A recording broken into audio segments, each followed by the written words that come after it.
असतो मा सद्गमय तमसो मा ज्योतिर्गमय मृत्योर्मा अमृतं गमय. Om Shanti Shanti Shanti. Om. May the Divine lead us from the unreal to the real, from darkness to light, from death to immortality. Om. Peace, peace, peace.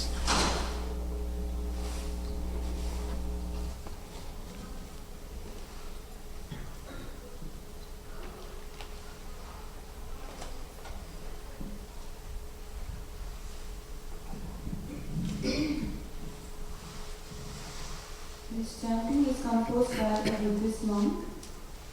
This is called Jaya Mangala Gatha of Lord Buddha, meaning joyous victory of the Buddha. This depicts Lord Buddha's life's inspiring incidences. Brief meaning of this verses are: creating 1,000 hands with weapons armed was Mara, seated on the trumpeting ferocious elephant Giri Mekhala. Him together with his army did the Lord of Sages subdue by means of generosity and other virtues. By its grace, may joyous victory be thine, O Lord Buddha. Nalagiri, the mighty elephant, highly intoxicated, was raging like a forest fire and was terrible as thunderbolt. Sprinkling the waters of loving kindness, this ferocious beast did the Lord Buddha of sages subdue. By its grace, may joyous victory be thine, O Lord Buddha. Haughty Satchaka, who ignored truth, was like a banner in controversy, and his vision was blinded by his own disputation. Lighting the lamp of wisdom, him did the Lord of sages subdue. By its grace, may joyous victory be thine, O Lord Buddha.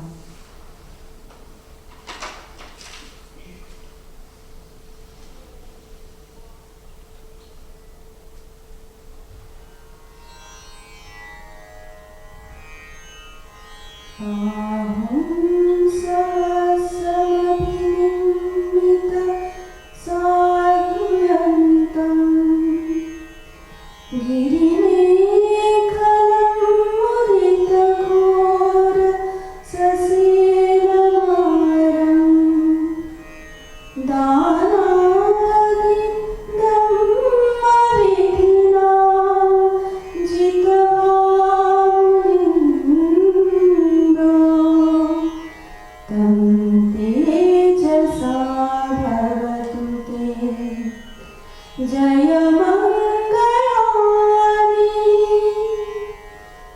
Maratirekavabhyunjita saparantim ghoram padanavaka makham madhatayakam kanti sudantavihina jitavamurindo tam tejasa bhavatu te jaya mangalani naladinim gajavaram atimadbhutam davaki chakamasaniva sudaruntam Netam vasekavidhina jitavamurindo tam tejasa bhavatu te jaya mangalani ukita kalkamahitaratta sudarurantam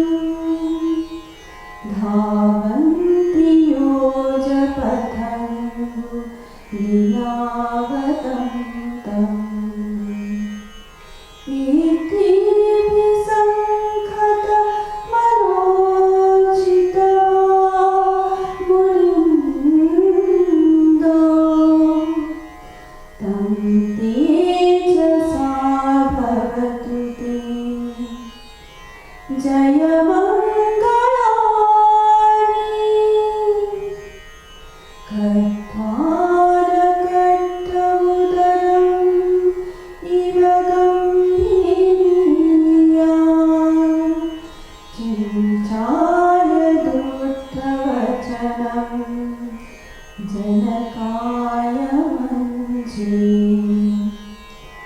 सन्देन सोमविधिना जितवामुलिन्दो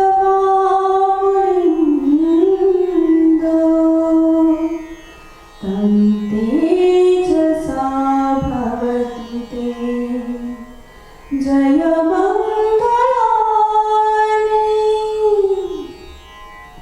सत्यं विहाय मतिसज्जकवादकेतुं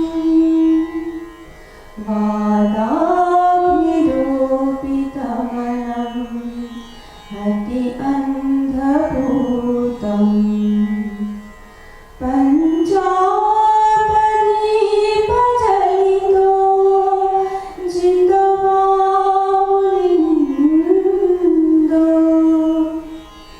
तं तेजसा भवतु ते जयमङ्गलानि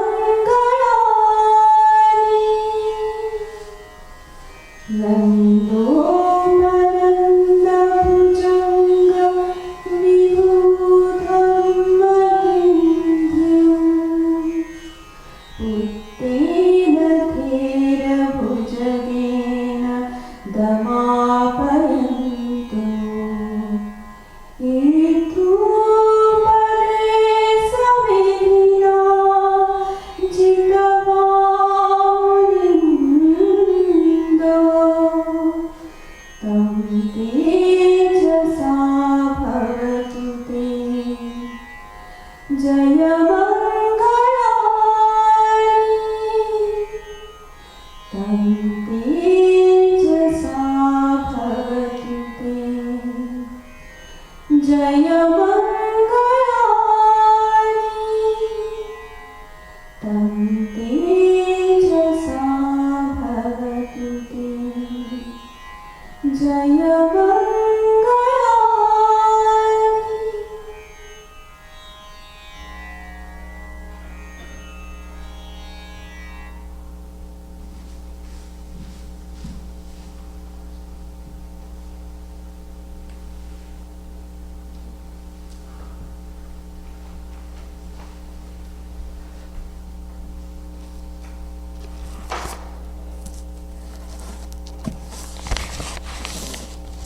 I'm reading from the complete works of Swami Vivekananda, Volume 3, Chapter Unity, the Goal of Religion.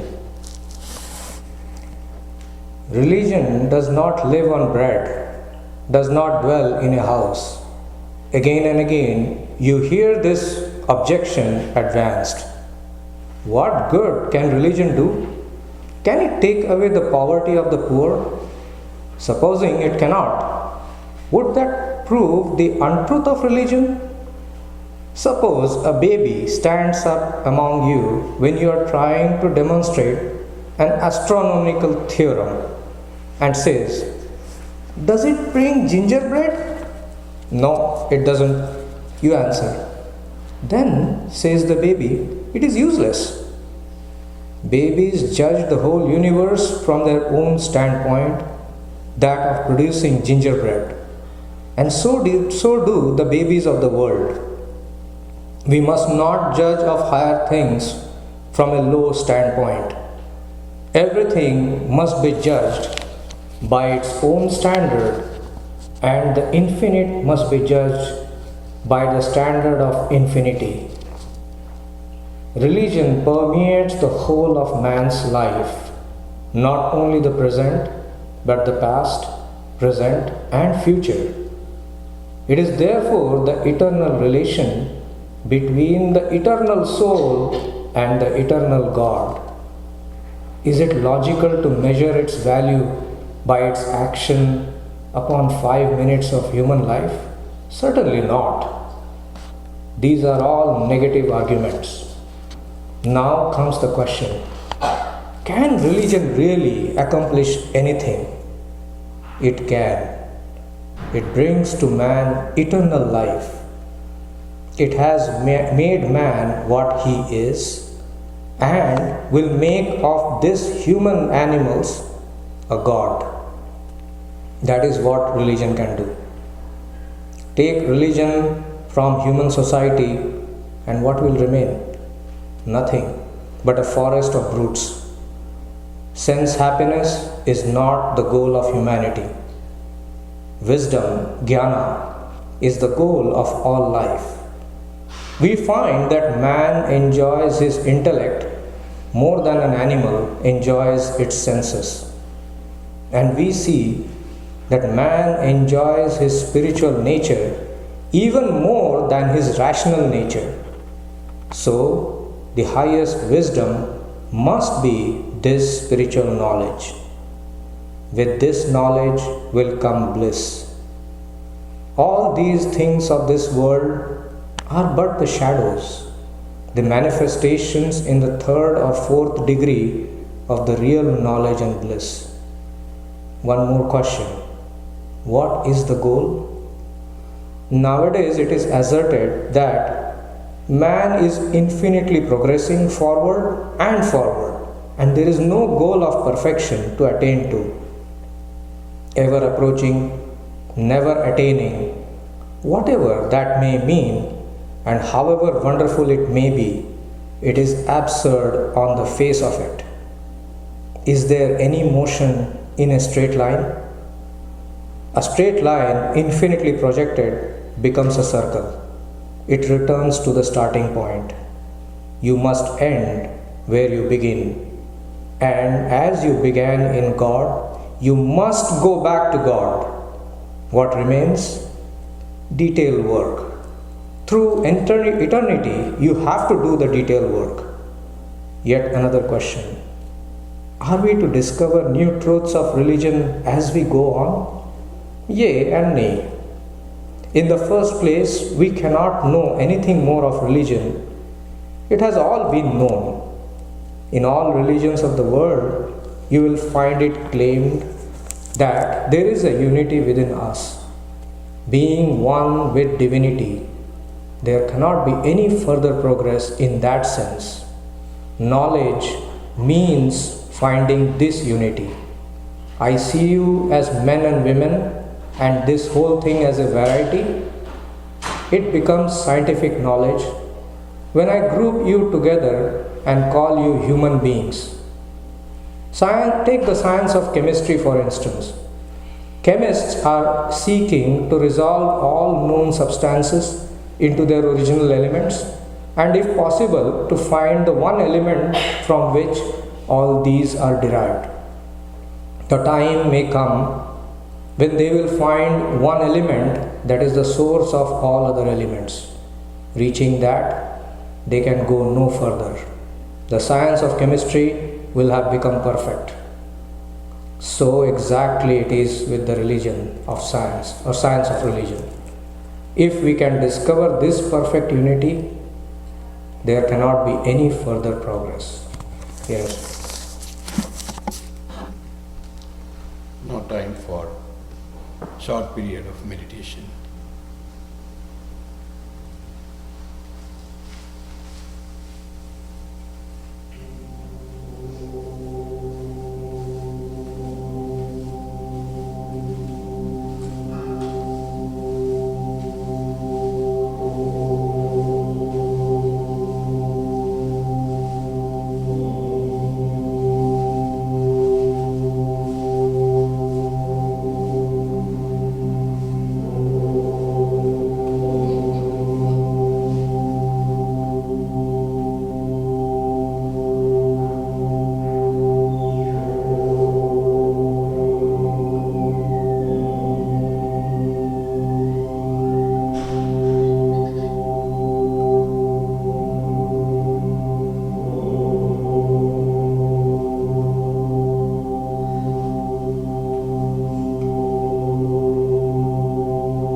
Welcome, friends.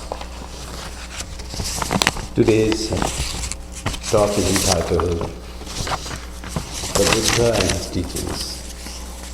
As the Vishak, or the thrice blessed day, is only 3 days ahead, on 10th of May, when the Buddha was born and attained enlightenment and attained parinirvana, or what we call giving of the body.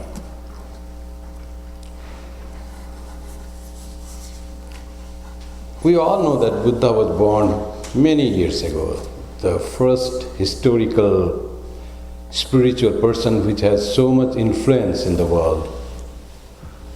He was born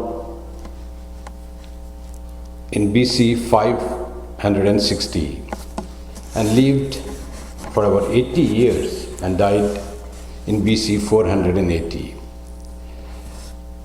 Like the Christ, who was born in manger and not in proper place, Buddha was although he was the son of a king and had a kingdom on his background, but he was born in a forest, sal forest, where his mother Maya Devi was going from Buddha's father's place to Maya Devi's parents' place. When Buddha was born, he was a very special child. His father, Shuddhodana, being a king of the kingdom of Kapilavastu, a small kingdom in the present-day India-Nepal border, he called astrologers to find out what will be his future. Astrologers, seeing the signs in his body, found there are 32 most auspicious signs. And they told him he is going to be either a great king, emperor, or a great monk by renouncing everything. The monk in the order to become enlightened monk, the Buddha, the astrologers said. Father, being a king, naturally wanted his son to be a great emperor, which he himself could not be, who will rule the vast land of South Asia. So he asked, what can make Buddha, this small child, when he gave the name Siddhartha, what would make him a monk? He said he will meet some people, and that will trigger him a life of renunciation. Whom will he meet? He will see an old man, a diseased man, and a dead body, and a mendicant or monk. That will change his whole perspective of life, and he will not be interested in running the country or being a prince or a king, and give up everything and would become a monk and pursue for the enlightenment. And of course, by getting the enlightenment, he would become a great teacher of humanity. That was predicted. Buddha's father tried to stop all those scenes to come to his life. He confined him within the palace and gave him all the luxury of life, so that he doesn't go out of his palace and doesn't see all these scenes, doesn't come to the reality of life. But as was planned by the divine, man plans one way and God plans another way. So Buddha once, when he was grown up, he also got married to a princess called Yashodhara. And one day he thought that he would like to go to his capital, and he asked his charioteer Chandak and say, "Can you take me outside?" Though there was a strict order, I don't know how Buddha made him agree. Buddha was grown up now, he was already married man. And when he goes out in the kingdom of Kapilavastu,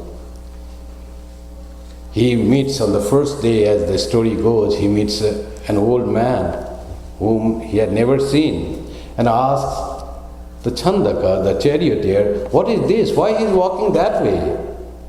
Why can't he walk upright like all others do? He said, "Oh Siddhartha, he is now old. His organs are weak. He cannot walk upright so as to take help of a staff, and he is bent, he is tottering."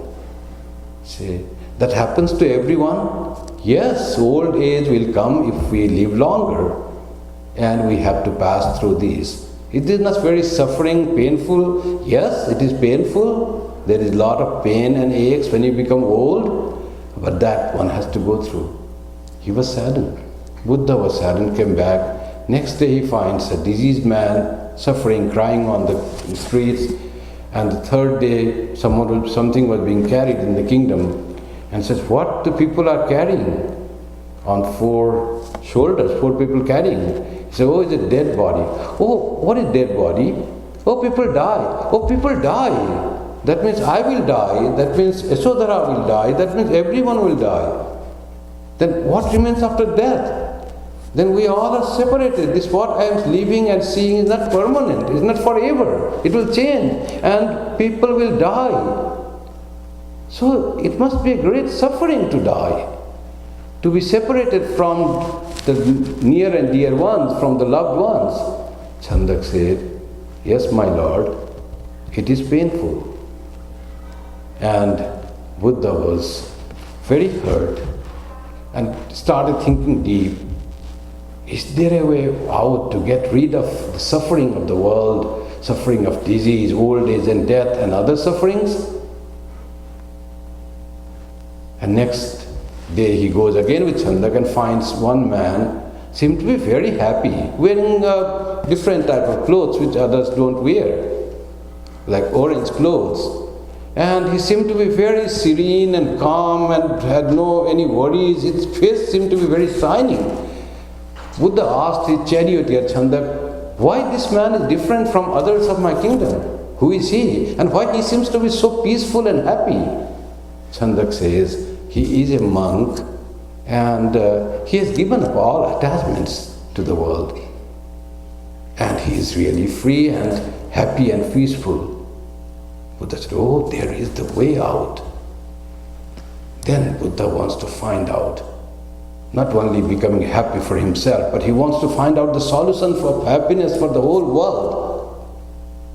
How to get rid of pain of these 3 stages that we go through in life, and what is the cause of pain. And to do that, Buddha decides to renounce the world. He had just had a baby boy born, now name was Rahula. And one evening he calls Chandak, his own charioteer, and say, "You have to help me.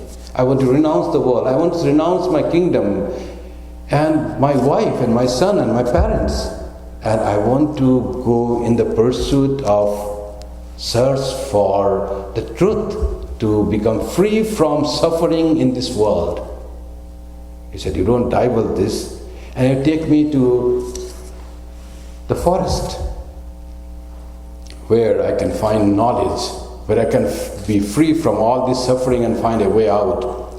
So he takes the garb of a monk, cuts his hair, shaves in fact his royal hair and gives a royal attire, and goes to the forest and starts walking there as a mendicant alone. Finds some people who are practicing sadhana in the forest. Some teachers were studying Vedanta.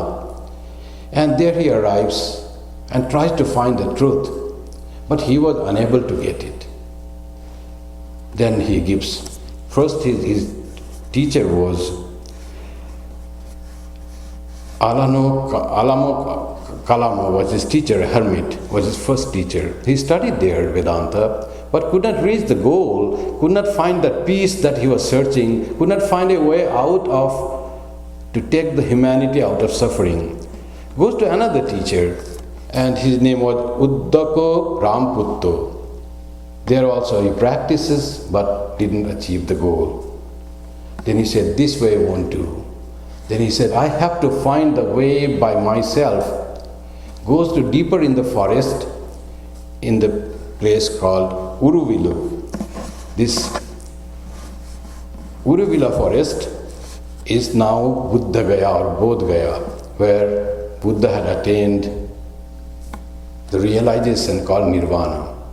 He goes there, doesn't eat anything, does hard austerity, no eating, doing nothing, always trying hard to meditate, and there he starts this tapasya. Before also he was doing a lot of great austerities, and he had gained fame by being very austere, very meditative person in his community of monks. And he had become very thin, skin and bone, when he started meditating. And he found he is not going to live long. Attainment of truth is not near. He will not have nirvana. He cannot realize God this way. He is going to die by starving. So he was thinking, this is not the way. When he was meditating like that in the forest, a group of dancing girls were passing through, and they sang, "Fair goes the dancing when sitar," the string musical instrument, when sitar is tuned. Tune us, the sitar, never low nor high, and we will dance away the hearts of man. The string overstretched breaks, the music dies. The string overslack is dumb, and the music dies. Tune us, the sitar, neither low nor high. Buddha heard this music, they were not singing with a spiritual sense. He got a great spiritual message in it, a great message for life. There should be a middle path, not of too much of luxury and not too much of austerity. A middle path, a focused pursuit to the achievement of goal, and then one achieves goal. That Buddha realized. And when he was like that, he suddenly found one lady coming to him and say, "You seem to be so tired and weak. Will you accept my gift?" Buddha said, "Yes, I am hungry. What gift you want to give?" By hungry, Buddha meant I'm hungry spiritually, I'm hungry of knowledge. And of course, he was starved physically also. And that kind lady, which met this unknown person, very thin, bone and skin, and he offered him some gruel made of rice, milk, and added sugar. It's called payasam in Sanskrit. And Buddha, after many days, ate something that was nutritious. He gained strength, and he sat for meditation in the morning. And he said, "I want to realize the truth. If I don't, I will not get up from this seat. Let this body melt, let this skin dry, but I have to realize the truth that I have not been getting for lives together." That Buddha resolves and sits under the bo tree in the forest of Uruvila, and there in the evening, it was a full moon day, Vaishak, Purnima it's called. And there he sits and finds he's going deeper into the truth. And suddenly he finds that there is one story called Mara, or the obstacles in the path of reaching realization of truth. That Mara becomes active, and he says, why should we realize God? There is some negative force that comes in every action. You see, there is Shreyanshi Bahu Vignani said in Sanskrit. You want to do good things, there will be a lot of obstacles on the path of good things. You have to overcome that. So Mara wants to make Buddha fearful of the meditation and reaching the goal of realization of God. These are all the samskara that is within him, and he sees outside. Wind blows, storm comes, heavy rain, Buddha doesn't stand up and run away from his seat of meditation. Nothing matters. Then the greed, then other desires comes, and the Mara sends some person dancing. Buddha is not disturbed and distracted from any greedy things. He had conquered all the basic desires of his life. He was focused in the goal to achieve goal. And finally, when all this attempt of the Mara was overcome, Buddha overcame all fear and the greed and the passion, and he became so pure to go through deep into his own being. He finally attains that nirvana, the deepest meditation when one comes to face with the truth, when one becomes the truth or the ultimate reality, and then supreme knowledge dawns, which in the language of Vedanta is called Brahma Jnana. In the language of Buddhism it is called Nirvana. In the language of Christianity it is called peace that passes understanding, that transcends understanding. You don't know what it is, how you attained it, but it is such a infinite, deepest peace, that deepest bliss, that ultimate cessation of all, extinction of all desires, that you realize the truth, what is the truth, and you become free from fear and free from all the distinctions of all the problems of life, and you attain supreme peace. Buddha attained that state. It is called nirvana. When Buddha attained it, they said he was so blissful that he started dancing for many days. He couldn't speak. He was dumb. He was unable to express the joy of attaining nirvana. The joy of realization of God is so powerful. It is so condensed that the joy we get in the world, it seems to be like a fragment or just a sprinkling of that supreme bliss of the realization of truth. Buddha had that. And he experienced that. Now this Mara, who didn't want Buddha to realize the truth and attain nirvana, he doesn't give up still. Now he comes to Buddha and says, Buddha, now you have attained the truth. You are a very blessed person. Now you just keep quiet and enjoy the bliss of nirvana. Buddha said, but I am thinking to distribute the knowledge of nirvana. I want to make others peaceful. So much suffering in the world, so much pain in the world. I want to remove the pain from the people by giving them knowledge. Mara said, who will understand your saying? They can never go deep into their own thoughts and meditation and they will attain nirvana. What are you saying like a fool? Just forget that and be happy with yourself and pass your life like that in a bliss. Buddha said, no, I want to teach people. He didn't listen to Mara this time and goes to preach his doctrine. And what doctrine he preaches? He goes to Varanasi. That was the seat of learning and education and teaching. People in search of truth used to come there. People in search of emancipation used to come there. And there he goes to a forest called Sarnath. There was a forest that time. And in the forest he goes and he finds some monks there. He finds lay devotees there, lay people there. And then he says, Buddha had experienced and he said, I have overcome all foes. I am all wise. I am free from every way. I have attained emancipation by the destruction of desire. I am absolute omniscient one, some Buddha. To found the kingdom of Dharma, I go to Varanasi. And Varanasi, he finds those people, his co-seekers who practiced in the forest of Uruvela, they had gone to Varanasi after some time. Seeing Buddha, they said, we will not approach that person. That has become luxurious and he started eating food, we will not approach. But Buddha's face seemed to be shining with knowledge.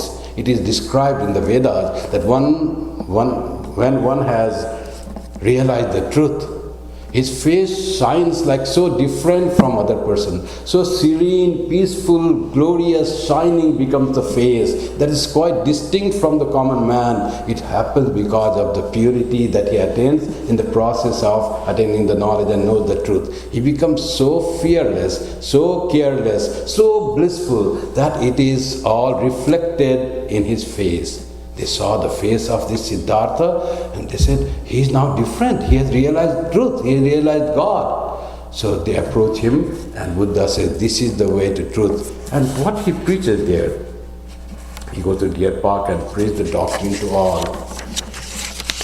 Beginning with those disciples. They accept his discipleship. Buddha's disciples were not only monks, though he founded big monastery and organized religion, but his disciples, there were many of his lay disciples. His first lay disciple was Yasha, and he gave his doctrine to one and all without any distinction, rich or poor, higher caste or lower caste. There was so much of casteism in India at that time, and distinction was there. He didn't confine his teachings, his preachings to anything. He all gave that to everyone, to men and women, to people of all status. And among his disciples was that first was Yasa, and among them were the first were two women, Yasa's mother and wife. They all became Buddha's disciples. From Uruvela, he went to Magadha. From Varanasi, he came to Uruvela to talk with other monks. And the other monks became his disciples. Some were very reputed monks with all their disciples. They all followed Buddhism. Buddhism started growing. Buddha could argue with them and talk with them and convince them of his own doctrine of the practice of religion and attainment of truth. What is the doctrine? Will come later on. So he goes to Uruvela and Magadha, and in Uruvela was the forest near Magadha, kingdom of Magadha. Magadha was ruled by a great king called Bimbisara. Buddha's name was already spread when people started following him and accepting his disciples. His fame was already there. Bimbisara wanted to meet him. He talked and he became his disciple. The king converted to Buddhism. The Buddhism gained strength. Buddha's way of teaching was very pure. He didn't go into metaphysics. He didn't go into even preaching, talking about God. He just said how to live in this world, and then if we live in the right way in this world, with right thinking, you attain the truth. Try for it, you get it. Whether God is there or not, you don't have to think even about the God. Forget that, he said. Live a life of truthfulness. Among his disciples, he went then to Kapilavastu, and his father was not much impressed, but his wife said, he was very impressed with his wife. When Buddha went to forest, wife also started practicing austerity. He didn't give up all luxury, and Buddha came and he prostrated at his feet, and she was accepted as a nun in Buddha's order. And Rahula, his son, also became a monk in Buddha's order. They all gave up. Among the Buddha disciples, the foremost was Ananda, like the Peter of Jesus, like Swami Vivekananda of Sri Ramakrishna, was Ananda of Buddha, his cousin, but he served him throughout his life, his foremost disciple. There was one disciple, Ananda was a cousin. There was another cousin which Buddha or Siddhartha had conflict from his boyhood, that he also became a monk in the order of Buddha. His name was Devadatta. And after becoming monk, he tried to give trouble to Buddha's order. He often tried to remove Buddha and to take the seat of Buddha. Like that was his nature. But Buddha was always protected by the divine will. And of course, Buddha was Buddha. Devadatta was a jealous person, so he became a monk. You see, among the monk also, there are varieties. There might be some monks like that. Sadhavo nahi sarvatra, in Sanskrit it is said. There is no that seekers or monks, all monks are not similar. So this Devadatta was like the full jealousy with Buddha was from his childhood, he carried on. But Buddha didn't remove him, he accepted. That was the greatness of Buddha. He didn't refuse anyone. He knew that nature of Devadatta, but he still accepted Devadatta in his order.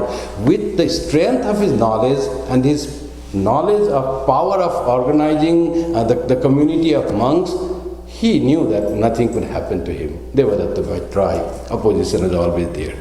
Among the Buddha disciples, one was Upali, a barber, very lower caste in caste-ridden Hinduism. But he was accepted as a monk and he became a leader of his order. There was Anuruddha, Buddha's disciple, who became a philosopher of vast erudition. Buddha did his administration for some 45 years. He lived until 80 years of age. And he roamed all over India and preached his doctrine. 4 months he used to stay at one place at the rainy season because there is not good time for walking. And other time he used to roam all over India, all over the land. So his end came in a place called Kushinagar in present UP of India, northern India. And there he was invited to have some food. Someone gave one food, he ate with relishment, and later on was found that made him some food poisoning was there or something, he died. And people, his disciples, now he was on the last moments of his life. Disciples were all angry with the person who fed him. He was a very poor person who fed him. Buddha said, in my life, 2 persons, I'm very obliged to 2 persons. One is that Sujata who fed me the gruel, that porridge, and saved my life and I turned the truth. Another is this person who invited me yesterday and he fed me because he also gave me emancipation and I am going to be released from the bondage of body and attaining the nirvana, being bereft of, freed from the bondage of body. Both are equally reverential and I am indebted to both of them equally. When Buddha said, all this doubt and talk were subsided and anger against that person was subsided. In Buddha's life, we find a lot of compassion like in Jesus Christ. During that time, Hinduism was ridden with priestcraft and rituals and people were not practicing real religion and there was a lot of sacrifice to appease the gods and have the material things obtained by appeasing God. That was the thought. Once Buddha saw a herd of goats and sheep going, and one small lamb was hurt by the herdsman's whip, and it was bleeding, and Buddha saw it, his compassionate heart went there. He took the lamb on his lap, and he said, where are you going with so many of herds? He said, I have to go to the king, and he will sacrifice them for appeasing some prayer. He said, let me also go with you. He took that lamb on his lap, and then proceeded to the kingdom. And he said to the king, O king, why do you want to sacrifice all these dumb animals? He said, I want to gain the blessing of God and that will give me a lot of money and wealth and glory. He said, oh, you want to kill these innocent animals that God will give you glory? I say you, don't kill them, rather you kill me. If God is pleased by killing these innocent animals, how much pleased He will be by killing a person like Buddha? So kill me, leave them away. If God is pleased, He will give you still more greater things by killing me. Then that sacrifice of Buddha, that message of Buddha gave light to that king and he gave up all the sacrifice. Like that he stopped his sacrificing animals. And we know that Buddha's story of Kisa Gotami, one young lady comes, widow, with her small son, 2-year-old son, he died. She was too much attached to her son. She was widow. And she came to monks and said, can you save my boy? He is already dead. I want his life to return. Monks said, we don't know. We don't have any medicine for that. That time Buddha had already started helping people to go from home to home. Monks would go home to home and give them medicines to help them physically also, mentally also, spiritually also. So she goes to Buddha and said, can you give a medicine that will save my son? Buddha said, go and bring few mustard seeds, then I'll make medicine. Mustard seeds from a house in the village where nobody, their father, mother, servants, child, nobody had ever died in a house. Can you go and bring that? The Kisa Gautami was very happy. She had to find some mustard seeds from a house, and then Buddha will make the medicine and her son will come to life. She goes to a house, knocks the door, and can you give me a medicine, can you give me some mustard seeds? He says, yes, of course. Oh, I have to ask you a question. Has anyone died in your house? Because in India, it's the house that we use here. The people live for generation in one house. It's not that we live in a house for 20, 30 years and give up that and go to other house here like that. So they said, no, people died. My grandparents had died. People, their family have died. She goes to every home and doesn't find anywhere that nobody had died. Then it dawns to her, oh, death is inevitable. He comes to Buddha, prostrates to her and says, no, I don't need any medicine. Now my knowledge has awakened that death is inevitable. And then she becomes void and becomes a nun in Buddha's order. Like that, Buddha's stories of how converting the people, one person comes and abuses Buddha. You don't accept Vedas, you don't accept gods, you are preaching something that is not our traditional Hinduism, and what are you doing to this? And you accept anyone in your monastic order, you don't consider caste system, you don't have any respect for anything that we stood for, and says many things, you are that, you are this, abuses him a lot, hurts the abuse. Buddha remains calm, peaceful, nothing touches him.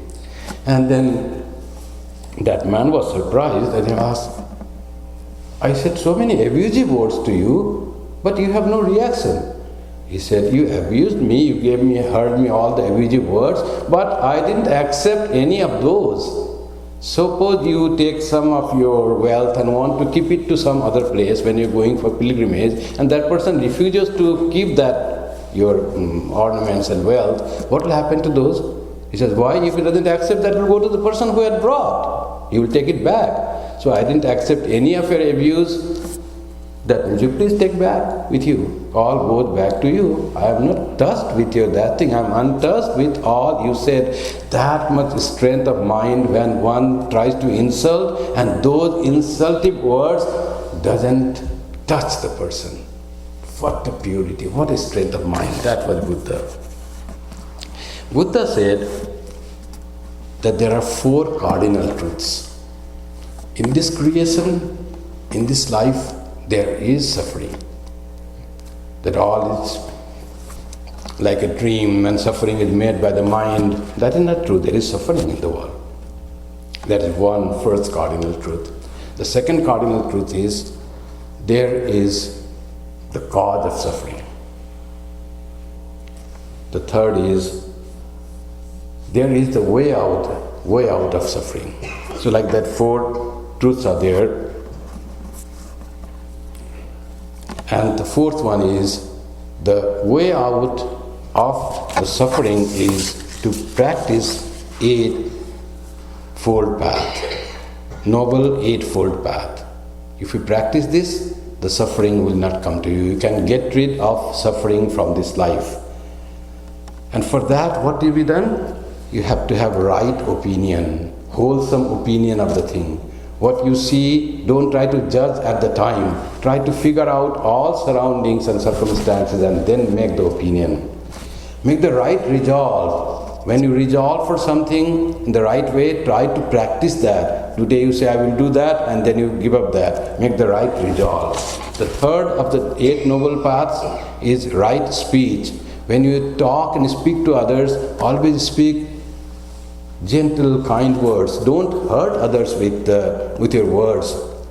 And your speech should be sweet and truthful. You must be truthful.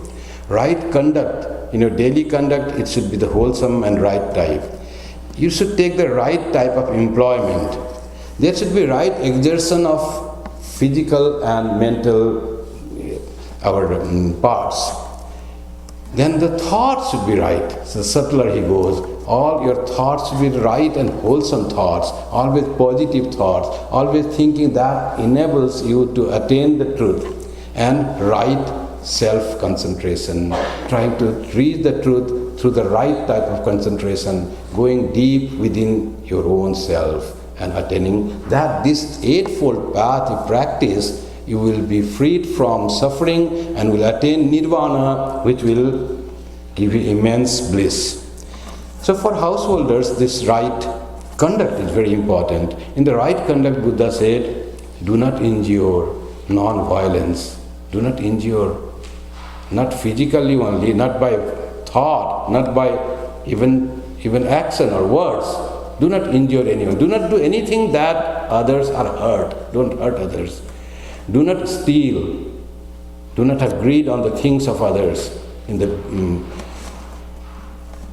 The third one he said of the conduct, do not tell a lie, always be truthful. Do not commit adultery, and it is one with the Ten Commandments also there, do not commit adultery. Do not use intoxicants. That is one of the things what makes your mind uncontrolled and go beyond your own self-control. Do not use those things. Do not use intoxicant. In Buddhism there is called 3 jewels of Buddhism. This is for the people who follow Buddhism, and it's called Buddham Saranam Gacchami, Dhammam Saranam Gacchami, Sangham Saranam Gacchami. These are the 3 jewels of Buddhism. The followers of Buddhism will say, I take refuge in Buddha, I take refuge in Dhamma, and I take refuge in Sangha. What is this Buddha? Buddha doesn't mean only Buddha.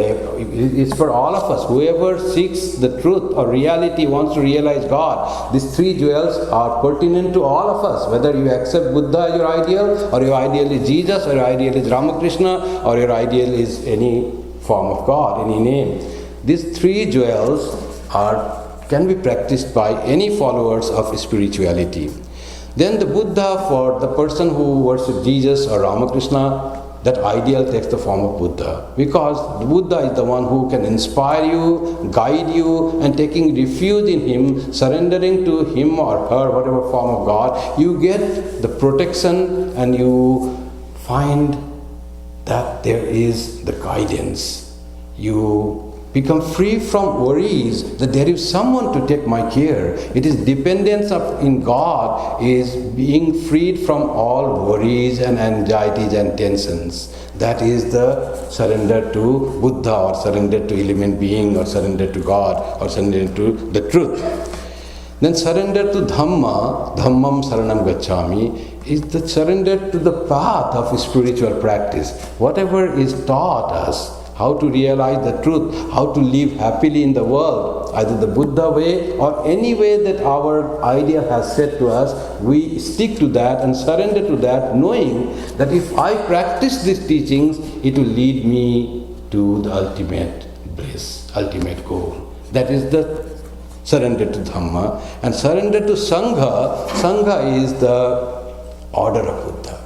Sangha is where monks and like-minded people live. In fact, Sangha is the community of devotees, of like-minded people.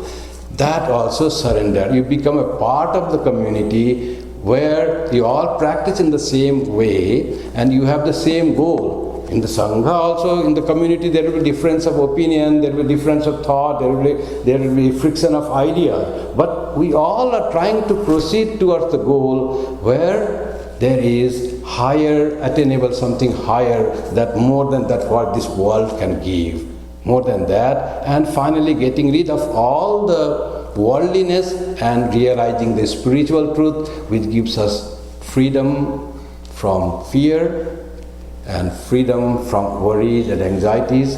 And in the language of Vedanta, it takes us away from darkness to immortality, and gives darkness to light, and gives us immortality. We become free from even death when we follow the path of the illumined ones.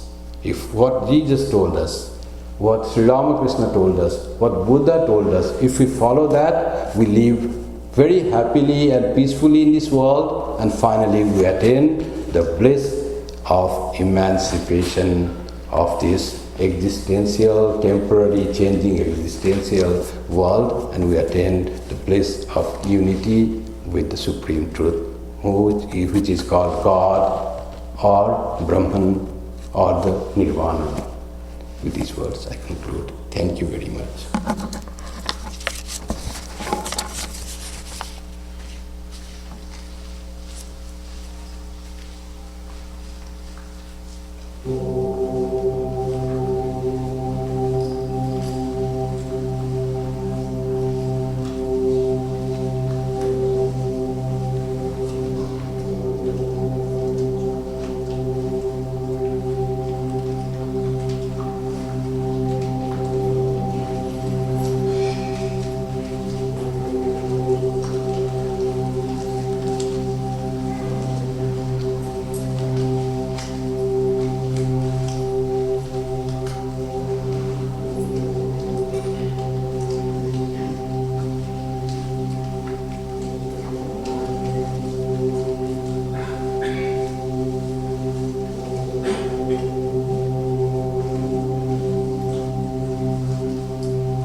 On behalf of the Vedanta Society of Toronto, thank you all for attending today's Sunday service. I have some announcements to make. Buddha Jayanti will be celebrated next Sunday, which is May 14th at 11 a.m. The next Friday's scripture class will be on May 12th at 7:30 p.m. The subject is the Gospel of Sri Ramakrishna. The annual Vivekananda public speaking competition will be held on Saturday, May 27th at 10 a.m. The annual retreat will be held on Saturday, June 17 and Sunday, June 18th from 6 a.m. to 5 p.m. This will be conducted by Reverend Swami Kripamayananda of the Ramakrishna Center of South Africa, Durban. You're all invited to attend these programs with family and friends. Following the closing chants, please join us upstairs for prasad.